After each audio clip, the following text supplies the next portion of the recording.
जय श्री महाकाल। स्वागत है हमारी YouTube चैनल में। तो चैनल को सब्सक्राइब करिए।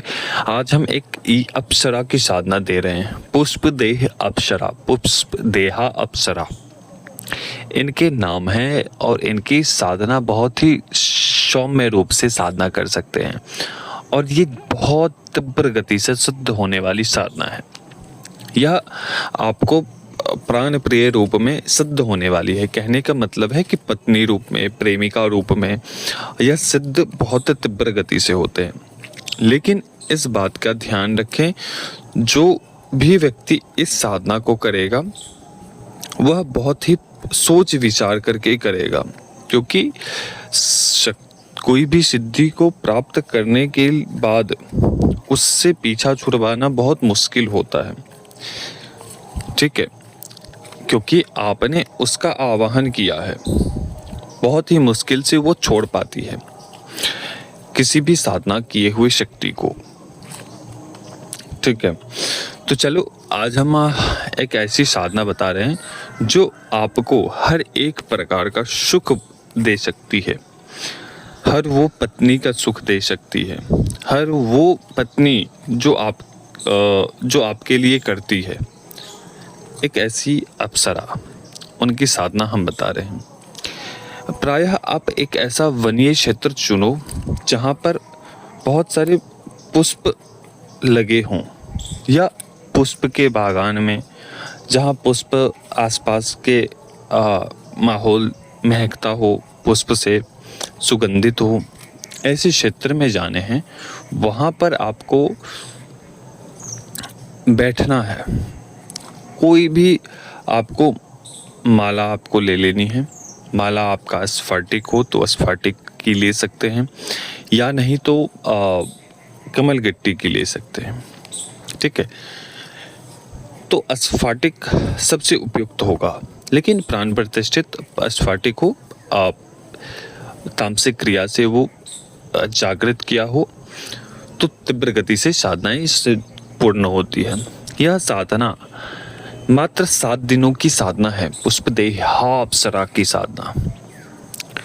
ठीक है, अपने समक्ष आपका वस्त्र लाल होना चाहिए,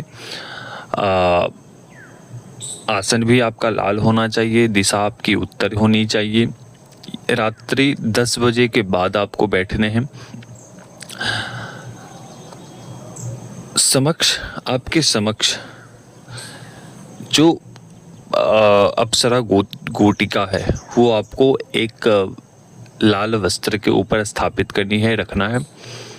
वहाँ पर कुछ मिठाई का भोग रखना है आपको अपने समक्ष।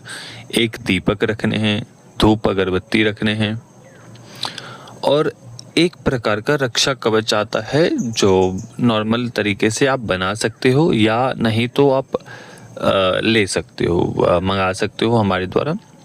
ठीक है, अगर जिनके पास तामसिक क्रिया से स्फटिक माला सिद्ध नहीं है तो वो आप हमारे द्वारा मंगा सकते हैं। इसकी पूर्ण सामग्री, साधना की पूर्ण सामग्री आप हमसे प्राप्त कर सकते हैं। अगर आपके पास उपलब्ध हो जाती है तो आप स्वयं से भी कर सकते हैं।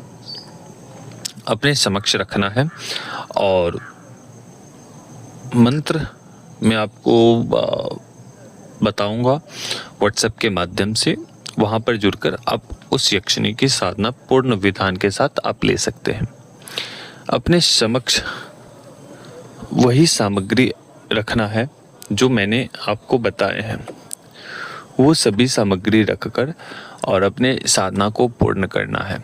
जैसे जैसे आपकी साधनाएं पूर्ण होती चली जाएगी, वैसे वैसे आपकी हर एक प्रकार की जो यक्षिणी है, वो अप्सरा है, वो आपके समक्ष प्रत्यक्ष होती चली जाएगी धीरे धीरे करके। कभी धुएं के रूप में, कभी स्त्री के रूप में, कभी किसी रूप में, कभी किसी रूप में वो आपको दृष्टिगोचर होंगी। ठीक है, तो इससे आपको भयभीत नहीं होना है, बस आपको ध्यान देने हैं। वहाँ पर आपको भयभीत नहीं होना है, बस अपने साधना के ऊपर ध्यान देना है। वहाँ पर आपको सभी सामग्री रखने हैं और उस अप्सरा का आवाहन करना है। और हमारा विश्वास रखिए कि यह साधना आप कोई भी पुरुष, कोई भी साधक इस साधना को पूर्ण कर सकता है। इस पर हमारा 101% दावा है कि कोई भी साधक इस साधना को कर सकता है।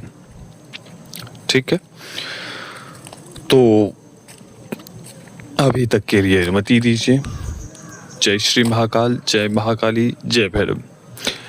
और ये जो शक्ति है ये हर एक प्रकार की कार्य करते हैं, चाहे वो किसी का वशीकरण हो, मारन हो, किसी के ऊपर किसी भी प्रकार की समस्या हो, उस चीज़ के बारे में बताना या उसके निवारण का मार्ग दिखाना हो, या अन्य प्रकार की जानकारी इनके माध्यम से प्राप्त कर सकते हैं। ठीक है, तो ये अप्सरा बहुत ही ताकतवर है, आप इस साधना को कर सकते हैं। कोई भी साधक बिना गुरु निर्देश के कोई भी साधना में हाथ ना डालें, क्योंकि कुछ ऐसी सावधानियां होती है, कुछ ऐसे विधान होते हैं जो आपको पूर्ण रूप से जानना अनिवार्य है किसी भी साधना को संपन्न करने के लिए। अगर आपने अधूरे ज्ञान को प्राप्त करके साधनाएं करना आरंभ कर दिया तो फिर आपको लाभ के बजाय आपको हानि भी उठानी पड़ सकती है, क्योंकि आपके पास पूर्ण जानकारी नहीं है।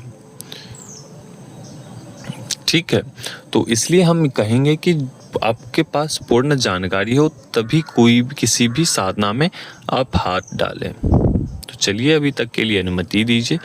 जय श्री महाकाल, जय महाकाली, जय भैरव।